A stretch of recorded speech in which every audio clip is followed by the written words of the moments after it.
Bonjour à tous, amis joueurs et amis joueuses, bienvenue dans cette Trick Track Télé où si parmi nous certains sifflent en travaillant, il y en a d'autres qui jouent en apprenant. Et on va donc faire ce petit papotage autour de ce petit concept. Alors, petit concept, j'ai les jeux, il y en a plusieurs, c'est une gamme et autour de cette gamme, il y a deux éditeurs.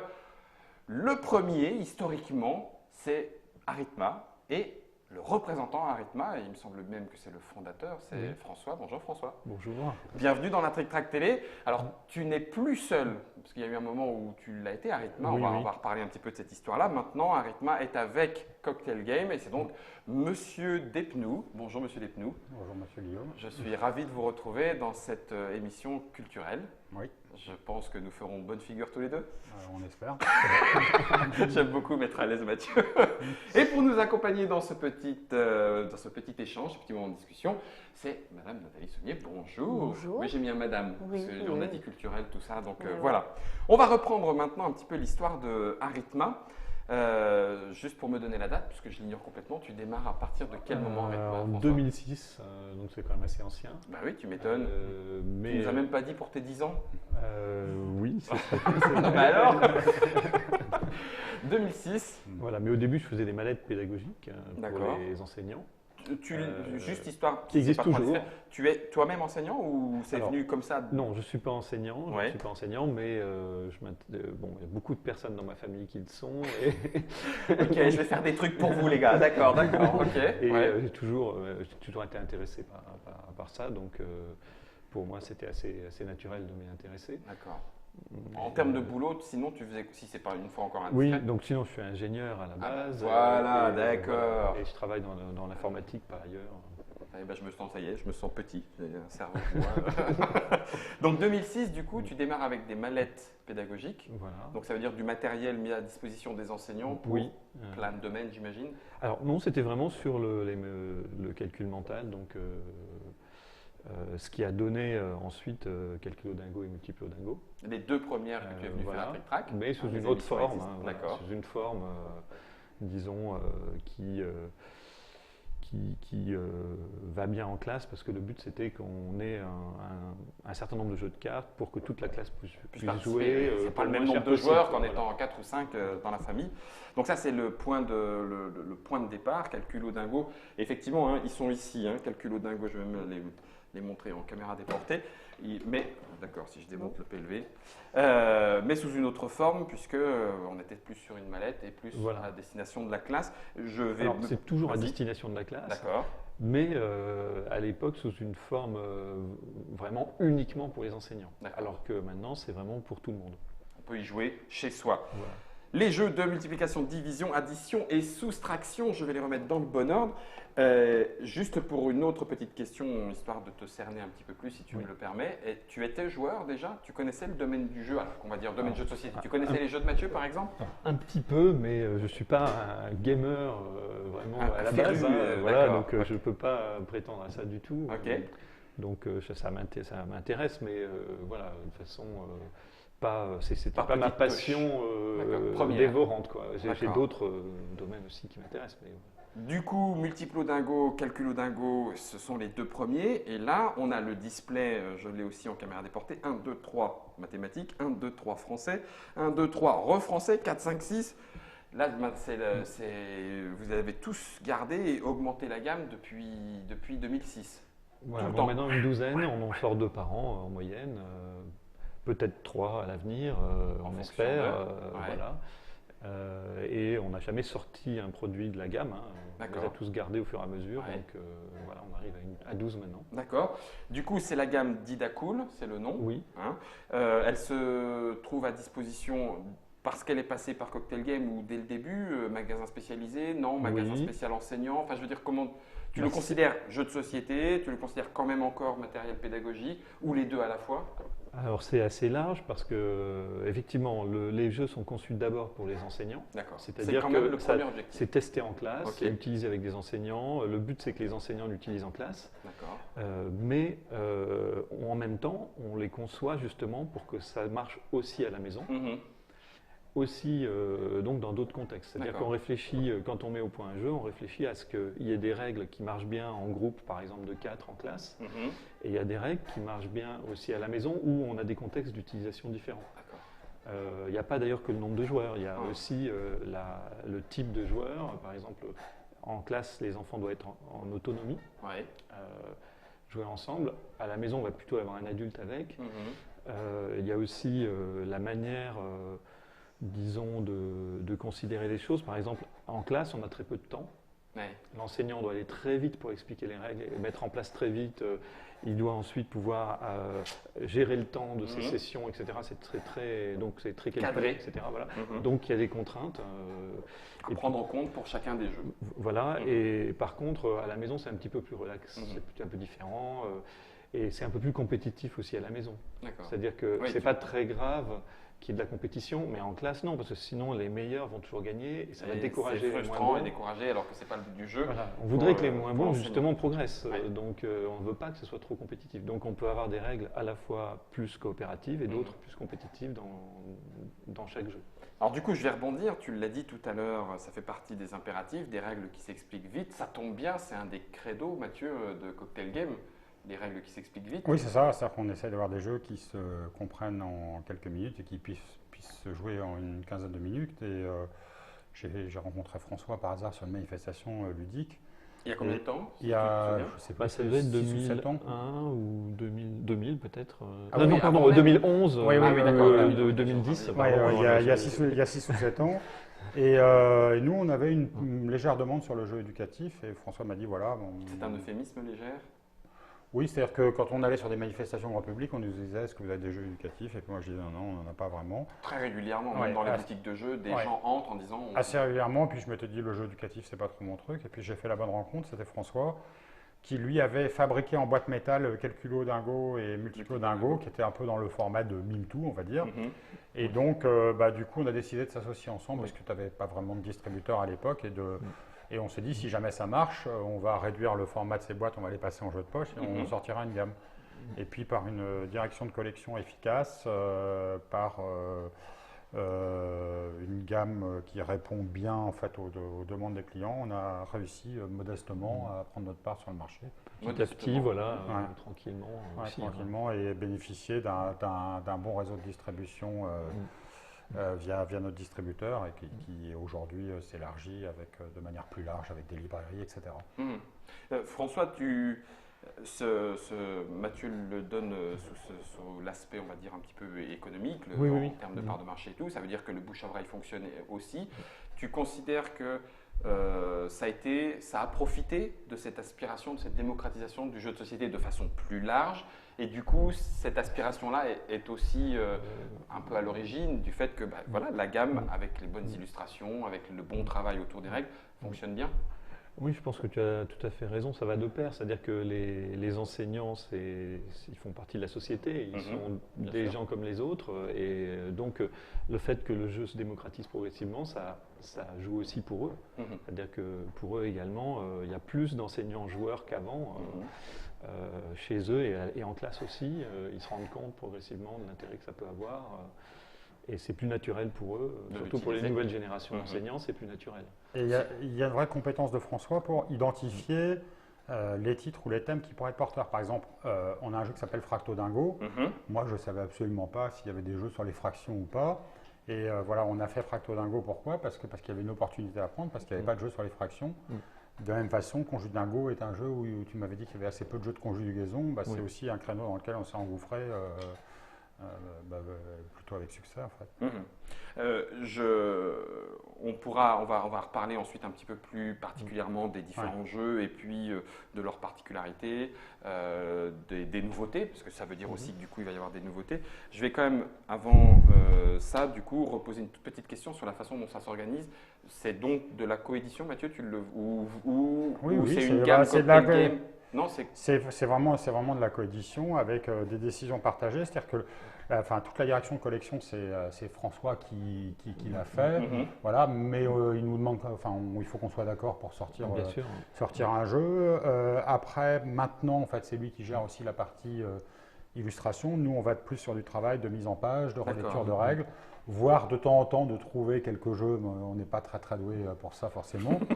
Voilà, et donc c'est un travail en bonne intelligence, voilà, avec des réunions à espace régulier. D'accord. Donc une vraie coédition. Et des vraies relations de confiance aussi. Je regardais du coup au dos, dans la collection d'Idacool, tu es l'auteur de tous les jeux. Ah non Non, je suis auteur il est souvent l'auteur. Une partie des jeux, voilà, peut-être la moitié aujourd'hui, Ouais. mais de moins en moins, disons. C'est-à-dire que de plus en plus, Fracto-Dingo, on c'est travaille avec des auteurs. Ouais. Oui, alors grosso, voilà, les jeux de Les maths, premiers. c'est moi. Ouais, les premiers, c'est moi. D'accord. Les maths, c'est toi. Ok. Les jeux de français, ça dépend. Il y en a oui, il y en a d'autres non. Par exemple, Conjus Dingo, c'est une enseignante, donc Claire Lagoda, qui a fait les 3 Conjus Dingo. D'accord. Voilà, et les autres jeux aussi. Au contraire, on est très ouvert à travailler avec des auteurs, en particulier s'ils sont enseignants et qui comprennent bien le contexte de la Tenants classe. et les aboutissants. Ouais, bien sûr. Et il y a certains auteurs comme Valérie Fourcade, donc dont on est en train de travailler actuellement un jeu qui s'appelle Histo Dingo, qui lui est un auteur de jeux classique, qui n'avait jamais fait de jeu éducatif, et là qui, pour les besoins de la cause, C'est penché sur le. s'est penché sur la question, ou a eu un jeu réadapté sous l'angle éducatif. Oui, voilà, on le fait. Et Guillaume Blossier, c'est la même chose aussi. Guillaume Blossier, dont on est excellent. en train de faire un jeu qui s'appelle Alpha Dingo. Oui, tout à Bah, fait. C'est la même chose. Donc on peut avoir des auteurs de jeux classiques qui vont aller, en fait, parce qu'on les aura peut-être amenés vers ça. cette direction, Ouais, vers je du jeu comprends. éducatif. Voilà. Je vais me porter du coup vers Nathalie, puisque Nathalie avec Rémi, voilà, maintenant on peut dire, vous êtes auteur de jeux. D'une part, est-ce que vous connaissiez la gamme jeux pédagogiques, pas particulièrement, et est-ce que d'emblée justement ça vous viendrait de créer des jeux pédagogiques? Comment cette articulation-là se fait? On va venir après avec François et Mathieu sur. En tout cas, c'est pas venu, ça c'est clair. Jusqu'à présent, c'est jamais venu. Jusqu'à présent, Donc non. ça pourrait être un travail de commande. Non, peut-être pas Oui. tout de suite. Non, mais c'est-à-dire que Ouais. je pense que quelqu'un comme Nathalie ou Rémi ne vont pas forcément penser à faire un jeu éducatif, mais peut-être qu'accidentellement, ils vont sortir un jeu qui aura... Ça peut Ouais. accidentellement qui pourra- arriver. D'accord. effectivement. Voilà. Non, mais c'est un peu, ça peut se passer comme ça aussi, qui pourra l'être. Ouais. Et du coup, après, François va travailler sur un... Faut que tu aies une chaise qui grince Oui, terriblement. ne vous inquiétez pas, il n'est pas dans le micro. Ah, c'est Nous, bon, on alors. l'entend, mais pas tout le monde. D'accord. Voilà, et, T'inquiète, t'inquiète. Merci Germain de le rassurer. Parce que effectivement, la question n'était pas innocente. Peut-être de façon un peu globale, j'essaie de faire attention à mes mots, François, bien sûr. Jeu et pédagogie, jeu pédagogique plutôt, a parfois, je fais attention, mauvaise presse en disant ok, viens voir mon gamin, on va jouer. Puis en fait, le gamin regarde en disant, me prends pas pour un abruti. En fait, on va travailler avec le médium jeu. Du coup, jeu pédagogique, le jeu est par essence pédagogique parce qu'on apprend plein de choses de toute façon. Comment est-ce que toi, tu vois cette juxtaposition des deux termes? Disons, moi, ce que je vois d'abord, c'est que les élèves ne sont pas dupes de toute façon. Ils savent très bien quel est l'objectif d'un jeu en classe. Ils savent bien qu'on est là pour travailler, on ne prétend pas qu'on ne va pas travailler. D'accord. Donc, ils savent bien ce qu'on est en train de faire. L'aspect masqué, en fait, non, c'est pas vrai, on n'est pas en train de les blouser. Non, on ne leur dit pas on les trompe pas et on n'essaie pas de les tromper. C'est pas le Père Noël. Voilà. Mais entre faire un exercice qui peut peut-être être un peu ennuyeux et jouer en classe, déjà il y a une différence fondamentale dans l'approche. Et puis nous, on en fait quand même beaucoup aussi d'efforts et c'est important pour faire des règles amusantes. C'est-à-dire qu'on ne veut pas. C'est pas des exercices déguisés en jeu du tout. Ce sont d'abord des jeux, on pourrait le dire comme ça. C'est quand même d'abord des jeux. Oui, exactement. Et d'ailleurs, Mathieu mettrait tout de suite le holà si c'était barbant. Hein. Il arrête. Et je pense que c'est très bien et c'est très sain. En fait, le but, c'est de faire en sorte qu'en classe, les élèves adhèrent. Pour qu'ils adhèrent, il faut que le jeu soit vraiment amusant et prenant. Sinon, ils vont s'ennuyer et ça n'aura pas tous les bénéfices qu'on attend au départ de cette approche-là. En l'occurrence, si je comprends bien ton approche qu'il y a autour de la gamme d'Idacool, c'est je mets le mot jeu en premier et c'est pas pour rien, et je rajoute pédagogique parce qu'il a une visée particulière sur un apprentissage particulier. On peut le dire comme ça? Oui, tout à fait. En fait, chaque jeu correspond quand même bien précisément à des notions du programme de primaire qu'on a bien identifiées. On peut expliquer aux enseignants exactement comment ils peuvent l'utiliser.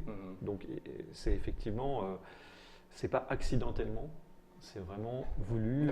Je comprends. Et quand on fait un choix de jeu, c'est toujours aussi par rapport à ça. C'est-à-dire, on se dit, est-ce qu'on répond à un besoin réel des enseignants? Est-ce qu'ils vont l'utiliser en classe pour accompagner leur démarche pédagogique avec les élèves? Et tu rédiges aussi des livrets pédagogiques pour certains Oui, jeux ou pour tous? tous même. Pour tous, On à le retrouve sur le destination site des ou dans les enseignants. boîtes. On peut le télécharger. On peut le Ouais, à télécharger sur le destination site. des enseignants qui, Oui. comment est-ce qu'ils doivent prendre en main le Voilà. jeu avec leur classe, etc. Est-ce que du coup, ça veut dire jeu avec l'objectif que vous êtes fixé, François, Mathieu, autour des jeux pédagogiques? Est-ce que ça veut dire les programmes, normalement, régulièrement, l'Éducation nationale fait évoluer ces programmes et tout. Est-ce que d'une part, c'est gênant pour vous, et est-ce que d'autre part, vous avez pensé ou voulu approcher l'Éducation nationale en disant, ben voilà, il nous manque plus que le tampon, poum, Éducation nationale approved, ou non, ça n'a pas très peu d'intérêt, on s'en fiche? Bon, on fait en sorte que ça corresponde au programme quand ce sont des notions qui sont vraiment très précisément, cadrées dans le programme. Par exemple, sur la conjugaison, il y a vraiment un jeu conjugaison CE1, un CE2, un CM1, CM2, parce que c'est dit de façon précise dans les programmes, et donc on fait attention et on s'est adapté au dernier programme de 2016, donc il n'y a pas... Voilà. Mais cela dit, les enseignants, c'est eux-mêmes qui achètent les jeux.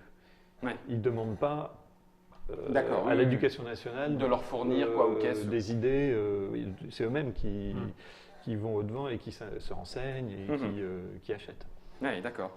Bon, l'avantage, tu l'as dit tout à l'heure, c'est qu'à la base, vous prenez des jeux, ce qui explique aussi qu'on peut le retrouver dans la famille, puisque si c'est un bon jeu, on aura plaisir à y jouer, quoi qu'il en soit. Donc du coup, quelles sont les nouveautés alors 2017 ? Alors les nouveautés 2017, on va faire un jeu sur les difficultés orthographiques du CE1, donc qui va s'appeler Orthodingo. D'accord. Donc c'est basé sur un système d'énigmes et le but c'est vraiment de balayer de façon systématique les difficultés orthographiques, enfin du moins du point de vue lexical, c'est-à-dire sur les mots que les élèves ont en CE1. D'accord. Donc ça c'est pourquoi on fait ça, parce que l'orthographe pose quelques questions, quelques difficultés. problèmes. C'est un enjeu au primaire, l'orthographe, donc on pense qu'on répond à un vrai besoin. Okay. Et ensuite, parce qu'on a trouvé un moyen de le rendre vraiment ludique. Parce que c'est vrai qu'après, on peut aussi savoir qu'un problème est un enjeu, et puis on n'a pas trouvé le moyen que ça prenne vraiment et que ce soit bien. Et que ce soit drôle et amusant. Voilà, donc ça, c'est pas toujours évident. Et puis, donc là, Donc Orthodingo 2017. Oui, voilà, c'est lancé. Là, les derniers, c'était lesquels de tête comme ça, vous savez dans les 1, 2, 3, 4, donc les derniers, il y a eu Synodingo, c'est un jeu sur les synonymes et les contraires. D'accord. Donc dans les vraiment récents, donc il y a eu aussi Synodingo. C'est pareil, le petit format de carte, ça a l'air d'être une marque de fabrique aussi. Oui. Ce format de carte allongé. Je ne pense pas qu'il y ait d'autres. Non, pas dans la gamme Cocktail Games. Voilà, mais même chez d'autres éditeurs, je ne sais pas s'il y a vraiment des gens qui ont le même format. Donc, on a un peu innové, je pense, avec ce format-là, et il marche bien avec les enfants. D'accord. Parce qu'ils ont des petites mains. Et ça leur va bien. En plus, ça permet d'avoir 2 fois plus de cartes dans le jeu. Donc on peut faire pour beaucoup plus de prix, choses, voilà, pour le même prix. On peut faire plein de choses supplémentaires qu'on ne pourrait pas faire avec 50 cartes. Là, on est avec 100 cartes facilement. Jeu des synonymes. Et dans les nouveautés à venir, il y a également un jeu sur la prévention qui s'appelle Préventodingo. Oui. dont tu peux peut-être parler. Oui, donc effectivement, c'est un autre enjeu essentiel en maternelle pour le coup, parce que là il est ciblé petite, moyenne, grande section. C'est chaud, ça. Les accidents domestiques en petite section, c'est la première cause de mortalité pour les enfants, et ça fait partie du programme de maternelle. Tous les enseignants en maternelle font de la prévention des accidents domestiques. D'accord. Et donc avoir un support ludique, c'est quelque chose qui, pour eux, leur plaît bien. Donc, vous avez entendu on est vraiment très confiant. Voilà, on est très confiant là-dessus sur le besoin et le fait que c'est vraiment quelque chose d'important, d'utile. Mais Histodingo également. Donc, Histodingo, voilà, Histodingo, tu en as parlé un petit qu'on va peu. sortir peut-être un peu plus tard, peut-être en 2018 plutôt que 2017. Vous battez pas Non, mais c'est dans le tuyau. Ah, c'est Voilà, dans les tuyaux, après chaque chose. C'est un jeu qui est déjà démarré largement en Voilà, oui, illustration. presque fini. Voilà, on a quand même beaucoup travaillé dessus. Donc là, l'idée, c'est un jeu sur le Moyen-Âge, sur l'histoire du Moyen-Âge. Et c'est pareil, ça colle bien avec les programmes de primaire. On fait les périodes Moyen-Âge, Antiquité, Renaissance, etc. Et aussi collège, parce qu'on le refait au collège. Oui. Donc, Et Alpha Dingo également qui sortira. Voilà, Alpha Dingo. Donc Alpha Dingo, c'est un jeu d'orthographe. D'accord. Qui, pour le coup, lui, va sortir peut-être plus vite que disons, qu'Histodingo. Donc là, il est vraiment finalisé quasiment. Donc du coup, on a la série des conjus dingo, donc CE1, CE2, CM1, CM2. On a la série des vocats dingo, CM1, CM2 et l'autre CP à CM1, c'est ça? Oui. Les 3 maths, addition, soustraction, multiplication, division, les fractions. Oui. Ok. Et puis alors après, on est plus sur le vocabulaire, sylla-dingo, sinodingo, sonodingo, modingo.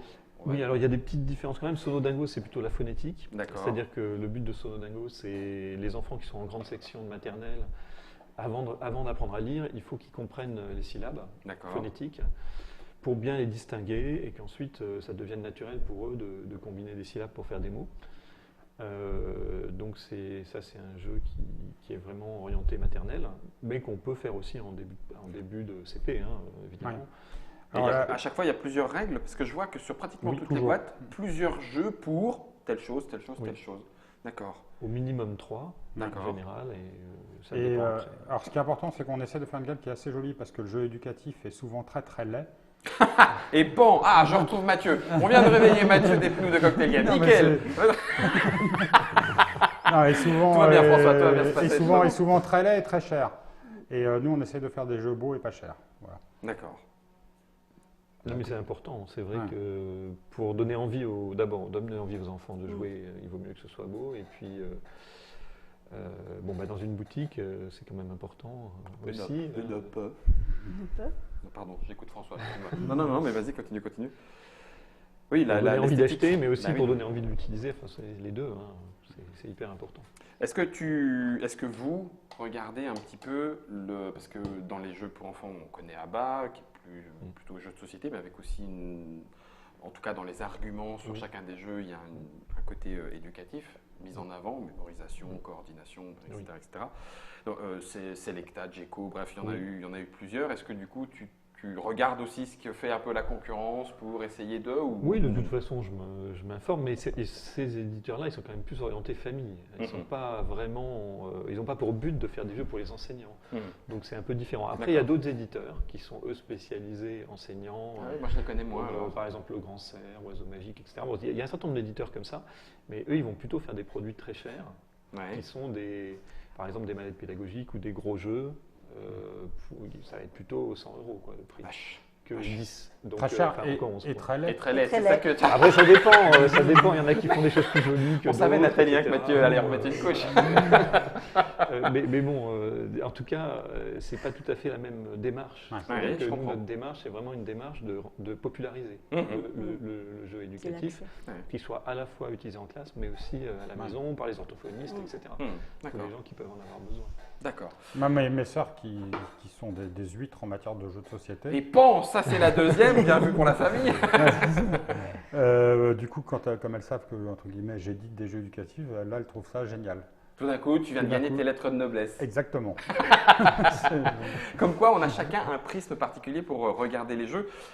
Du coup, Mathieu, lequel tu nous expliques ? Je ne sais pas, je vais laisser François faire. Je voulais juste te mettre dans cette... Alors, lequel on prend je ne sais pas, Fracto Dingo, moi, il m'a parti... Parce que justement, voilà, exactement comme vient de le faire Nathalie, sur le coup, tu fais des fractions... voilà quoi, c'était il y a longtemps, c'est bon, j'ai fini mes cours. Alors, il y a Bataille, Mistigris, Rami en l'occurrence. Du coup, je ne sais pas laquelle tu veux expliquer, mais voilà, un petit coup d'œil pour comment est-ce que vous organisez, visualisez les règles du jeu. On jouerait comment à Fracto Dingo ? Alors peut-être déjà 2 secondes, juste pour dire une chose, c'est pourquoi. D'abord, effectivement, les fractions, ça peut paraître très barbatif, mais en fait, On ne peut pas comprendre les nombres avec des virgules, enfin les nombres qu'on utilise habituellement, sans comprendre les fractions, parce qu'ils sont obtenus par des fractions déjà au départ. Donc en fait, ne partez pas, l'enseignant parle, mais après voilà. on joue. Ne partez Oui, pas, on va restez jouer. avec nous, restez avec nous. Mais donc pour les enseignants, c'est essentiel, ils ne peuvent pas faire l'économie des fractions. D'accord. C'est un truc qu'il faut absolument arriver à faire comprendre À faire comprendre et à aux maîtriser enfants. ensuite. Et effectivement, pour beaucoup de gens, ça paraît un peu rébarbatif. Mais en fait, c'est pas si compliqué que ça, une fois qu'on a bien compris. Donc, l'idée du jeu, c'est déjà de représenter les différents modes de représentation des fractions. D'accord. Donc, on peut représenter les fractions déjà comme quelque chose de concret.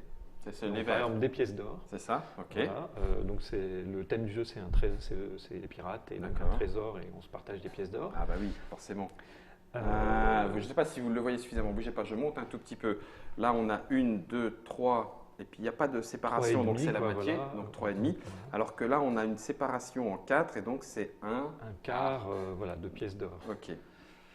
Et donc, du coup, tu fais un jeu, quoi, il faut réunir le plus gros trésor. Alors, en fait, on va faire des appariements. Ça va être des règles par appariement. D'accord. Pourquoi? Parce qu'il y a différents modes de représentation des fractions. Donc là, on voit apparaître l'écriture habituelle fractionnelle, qui est dite Numérateur, réduite, c'est-à-dire qu'on dénominateur. ne peut pas diviser en haut et en bas. D'accord, ok. Donc ça, c'est le niveau 1 le plus facile. C'est-à-dire que les cartes vertes, c'est les deux modes de représentation des fractions qu'on fait en fin de CE2, ou qui sont les plus simples. D'accord. Après, il y a Le niveau 2. le vert qui est le niveau 2. Le bleu, pardon. Oui, le bleu, pardon, qui est le niveau 2. Et donc, dans le niveau 2, on va avoir des fractions écrites en lettres, et puis on va avoir aussi... donc, c'est les mêmes fractions que dans le niveau 1. que le niveau 1. Donc, on pourra toujours les apparier. Il y a toujours une fraction équivalente. Et puis, il y a avec les chiffres à virgule, dont on parlait tout à l'heure. Donc là, on voit la correspondance entre comment on construit un chiffre à virgule à partir d'une Et quand fraction. tu dis les apparier, c'est ça. C'est-à-dire que le 1, Le voilà, 1 exactement. et le 1,100, Exactement. c'est la même illustration, et donc du coup, ils font la paire. Voilà, pour comprendre les fractions, il faut comprendre que c'est équivalent. D'accord. Que par exemple 1 sur 1, c'est la même chose que 1, Mhm. que une pièce d'or, c'est 1, Mhm. et que le 1 là écrit, c'est le même. D'accord.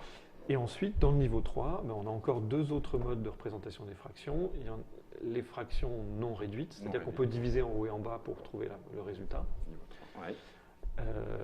Et puis des sommes de fractions. Parce que par exemple, 1, ça va pouvoir être 1 demi plus 1 demi. Oui, ok. Ça, c'est ce qu'il y a au programme de primaire, et donc il faut que les élèves comprennent bien.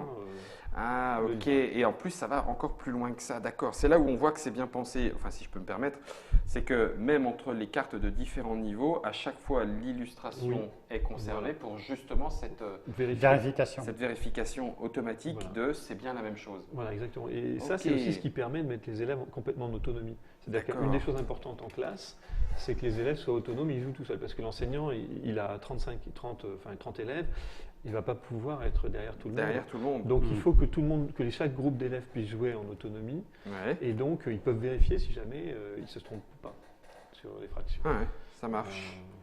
Euh, J'ai un dixième, non, c'est pas un dixième. J'essaie de vérifier mes mathématiques. Il est où le 1 en compliqué? 3 tiers. voilà. Ça y est. Tu vois, Nathalie, c'est pas si compliqué que ça, les fractions, en fait. Tout va bien. C'est le rat qui sourit. Mais attends, on n'a pas expliqué les règles du jeu. Donc là, en l'occurrence, on a le matériel sous Voilà. toutes ses formes, Oui. avec un lien qui est l'illustration pour amener ensuite toutes les différentes règles du jeu. Exactement. D'accord. Qui va être une des batailles. Alors, j'avais vu marquer. Alors par exemple, il y a bataille bataille, il y classique. a Mistigris. On peut faire un Mistigris si tu veux. Bah tiens, vas-y. Voir Niveau 1, comment niveau on va 2. faire. Allez, tiens, fais niveau Bah, 1. niveau 1, Je on ne va veux faire pas niveau perdre, je veux pas perdre Nathalie. Elle va se disputer avec moi après en disant ouais, tu m'as fait faire exprès de Pas perdre. mignon. Hein T'es Non. pas mignon. Je distribue tout. Oui, on distribue les cartes entre les joueurs. Allez. tiens. Alors dedans, Ok. il y a un Mistigris, c'est-à-dire qu'il y a un personnage Qui est tout à part voilà, On qu'à l'a vu, hein, tout à à la l'heure. fin quelqu'un va l'avoir et et il est perdu. il a perdu. Et on se défausse des paires. C'est ça. En piochant. Ah oui, d'accord. Donc déjà les nôtres, comme dans le Mistigris, Oui, et puis ensuite exactement. en allant piocher. Exactement, Ok. ensuite en piochant. Donc on commence par regarder effectivement les paires qu'on a dans son jeu et s'en débarrasser. Par Ouais. exemple, moi j'ai un quart. Ah oui, d'accord. Donc automatiquement, si l'enfant qui le joue avec toi ou qui joue tout seul, il peut le voir comme ça. Oui. Ou tu peux lui dire, bah oui, regarde, c'est la même chose. Un quart, un quart. Voilà, et ça permet, si on se trompe aussi, de vérifier, si on a un doute. D'accord, d'accord, d'accord. Alors attends, 1, 2, 3, 4, 5. Hop, je l'ai. Un cinquième et un cinquième. Oui, après, on est dans le Mystery classique, donc c'est facile. 4 cinquièmes, c'est comment ça, 4 cinquièmes? Non, ça c'est... Ah, ça c'est 3 quarts, oui, ça c'est 3 quarts. On est au niveau 1? J'aime bien, Mathieu. 13 C'est- quarts. 13 quarts. Attends, Oui, celle-là est un peu plus compliquée. Alors attends, 1, 2, Ah 3, non, 4, je l'ai, 5, 6, 7, celui-là. 8, 9, 10, 11, 12, 13. Oui, ok. Non, je vérifie, c'est pas Mais contre il faut, toi. hein, C'est pas contre toi. Ça fait partie du jeu de vérifier. Ouais. Et c'est important. Moi, j'ai plus rien. Mathieu, t'as vraiment rien. Bah non. Ou alors t'es pas bon en fraction. Si, si. Qui Et 2 pioche? cinquièmes et 5 demi, c'est la même chose, non? Non, 2 cinquièmes et 5 demi, c'est... Hey, Nathalie, c'est bon. Attends, mais ça fait 1 heure que j'y suis. Ah, 1, 2, 3, 4, 5, 5 quarts. oui. Impec. Mais c'est Cadeau. normal, il faut se refamiliariser. Quand Ben oui, on en fait hein, pas tout quand le on temps, n'en fait quoi. pas. Ben oui, bien sûr. Allez, viens, pioche. Ça, c'est. Ah oui, non, c'est pas le. Non, ça c'est le Mystery, ne dis pas que c'est toi qui l'as. Non, je l'ai pas, je l'ai pas. Du coup, Hop, ouais, on pioche celle-là, chacun ouais. son tour. Oui, merci beaucoup. Oh, t'es- 3 demi, 1, 2. Oui, ça fait 1, 2, 3 et 3 demi. Vas-y. Moi, je m'en fiche, pour l'instant, j'ai pas le Mystery. Ok, donc oui, forcément, on comprend que l'objet carte peut être utilisé pour tous les jeux classiques, Oui. une fois que on a ce symbole d'appariement et de vérification. Voilà, donc il y a un certain nombre de jeux comme ça en appariement qui sont basés sur un principe d'appariement. Par exemple, Conjudango, c'est pareil. Mhm. Et évidemment, il y a d'autres jeux C'est qui qui à sont complètement droite. différents, qui ne sont Laquelle? pas basés Celle sur qui est des complètement appariements. à la droite. Donc par exemple, Celle-là Diplodingo, Calculodingo, Siladingo, c'est complètement différent. On D'accord. pourra, si on Vocadingo, c'est Oh, t'es complètement pas différent. mignon. On fera un jeu de chiffres et un jeu de lettres. J'ai un peu inversé pour te la passer. Oui, j'ai vu, Ah, je t'ai demandé celle de d'accord. Ils droite. sont en train de s'organiser pour tricher. Bah, je m'en fous, vous n'y arriverez pas. Un demi et un demi. Hop là, moi j'ai gagné. Bravo, hein. C'est c'est j'allais ça dire- Je vérifie si j'en avais pas d'autres. Il a triché en fait, il y a filé. D'accord, donc là on est mais c'est pas côté fini, hein. mathématiques. C'est Ah pas oui, fini. c'est que moi, j'ai Normalement, gagné. il faut aller D'accord. jusqu'au bout. C'est ça. Désolée. voilà, c'est- Du coup, mais bon, on n'est pas rien obligé de- si on n'a pas beaucoup de temps. Ah non, oui, t'inquiète. On va faire un petit voca. Non, c'est lequel que tu disais? Oui, Vocadingo. Histoire de voir comment ça fonctionne, non plus avec le côté mathématique, parce qu'en plus, le côté mathématique, dans les jeux, on va dire un peu à l'allemande, on y est un peu plus habitué, Oui. collection de points de victoire, etc. Voilà, les maths, je dirais bon. pas que ça nous connaît, mais un petit peu. Pour les mots, on est complètement sur autre chose. Allez, un petit Donc coup. par exemple, on peut voir voilà, Siladingo ou Vocadingo, ils sont tous Ouais. les deux très, Juste très pour voir. utilisés. Clac. On a gardé les. Ah non, on est maintenant avec les plus grandes. Voilà, en fait, il y a plusieurs formats de cartes. On utilise D'accord. les petits formats, mais aussi format de cartes plus classiques, rectangulaires et puis carrés. Donc en fait, on utilise un peu tout selon les jeux. Et ben voilà, je sais maintenant ce que c'est qu'un anagramme. Troué et retour. On écrit le même mot avec les mêmes lettres, mais Tu savais pas? Mathieu, me fais pas la honte, s'il te plaît.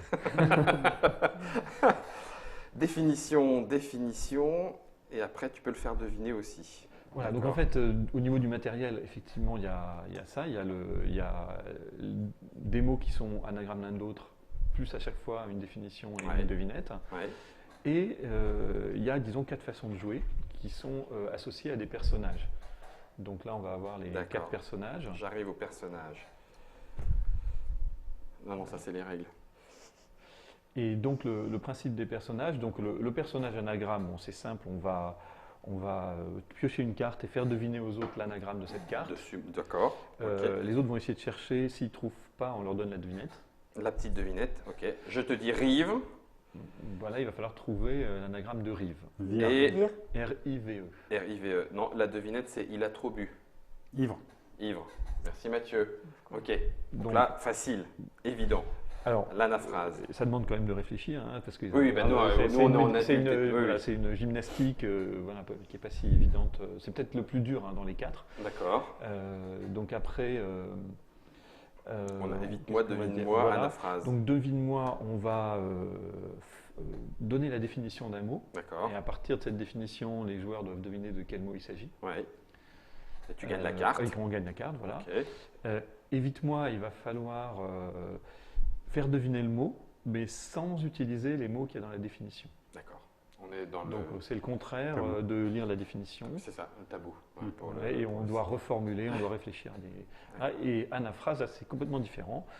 On va chacun piocher une carte Ouais.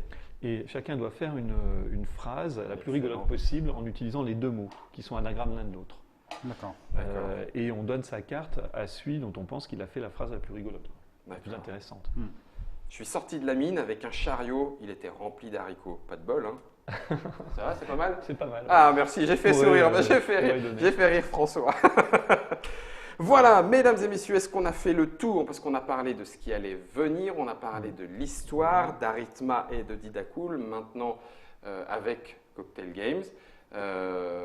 Du coup, on appelle qui? On appelle Arithma quand on en veut dans sa boutique ou on appelle Cocktail? On peut appeler les deux en fait. Bah, disons, on appelle aussi Asmodée qui Oui, le distribue. distributeur D'accord. en boutique spécialisée. oui. Voilà. D'accord. Donc on a la chance d'être dans beaucoup de boutiques grâce à la Voilà, distribution qui est la même d'ailleurs que celle que fait Mathieu? Ouais. Ouais. voilà, Cocktail Game. Et les boutiques peuvent aussi avoir ce présentoir pour assurer une belle mise en avant de leurs produits. Hein. C'est Ok. un présentoir qui Qui est prévu pour. qui est prévu pour. Tout à fait. Mesdames et messieurs, voilà ce que ça donne côté trick-track quand on reçoit les éditeurs de jeux pédagogiques.